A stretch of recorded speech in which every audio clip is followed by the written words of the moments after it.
ማንቸስተር ዩናይትዶች ሩበን አሞሪምን ሊያሰናብቱት እንደሚችሉ ፉትቦል ትራንስፈር ዛሬ ይዞ በወጣው መረጃ አስነብቧል። ምንም እንኳን ማንቸስተር ዩናይትድ የዩሮፓ ሊግን ዋንጫ ማንሳት እንኳን ቢችል በቀጣይ ዓመት ሩበን አሞሪምን በማንቸስተር ዩናይትድ ቤት ላንመለከታቸው እንደምንችል ፉትቦል ትራንስፈር ይዞ በወጣው መረጃ ዛሬ አስነብቧል። ለዚህም እንደ ምክንያትነት የተጠቀሰው ደግሞ ሩበን አሞሪም ማንቸስተር ዩናይትድን ከተረከቡ ጊዜ ጀምሮ በእንግሊዝ ፕሪሚየር ሊግ ያስመዘገቡት ደካማ አቋም የማንቸስተር ዩናይትድ ባለቤቶችን በሩበን አሞሪም ላይ እምነትን እንዲያጡ አድርጓቸዋል ሲል ፉትቦል ትራንስፈር ይዞ የወጣው መረጃ ዛሬ አስነብቧል። በዚህ ጉዳይ ላይ ሀሳባችሁን እንድሰጡ ትፈልጋለሁ።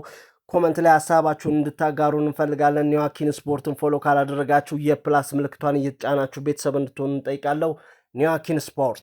ሪያል ማድሪዶች የአርሰናሉን ግብ ጠባቂ ዴቪድ ራያን ሊያስፈርሙት እንደሚፈልጉ የስፔን ጋዜጦች እየዘገቡ ይገኛሉ። ሪያል ማድሪዶች ለምን የአርሰናሉን ግብ ጠባቂ ፈለጉት፣ እንዴትስ ፈለጉት ብለን ስንመለከት ሪያል ማድሪዶችን በደርሶ መልስ በአውሮፓ ሻምፒየንስ ሊግ አርሰናሎች ሲረመርሟቸው ድንቅ ብቃቱን ያሳየው ስፔናዊ ግብ ጠባቂ የአርሰናሉ ግብ ጠባቂ ዴቪድ ራያ ድንቅ ብቃቱን ማሳየቱን ተከትለው ሪያል ማድሪዶች በክረምቱ የዝውውር መስኮት ዴቪድ ራያን ወደ ሳንቲያጎ ቤርናቤው ሊያስኮበልሉት እያሰቡ እንደሚገኙ የስፔን ጋዜጦች እየዘገቡ ይገኛሉ። በዚህ ጉዳይ ላይ ሀሳባችሁን የምትሰጡ ከሆነ ኮመንት ላይ ሀሳባችሁን አጋሩን።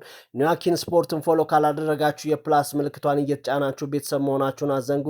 ኒዋኪን ስፖርት።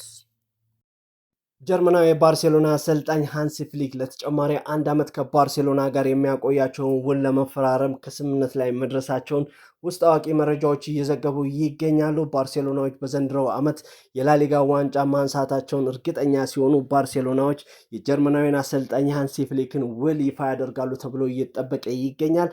ኒዋኪን ስፖርትን ፎሎ ካላደረጋችሁ የፕላስ ምልክቷን እየተጫናችሁ ቤተሰብ እንድትሆኑ እንጠይቃለን።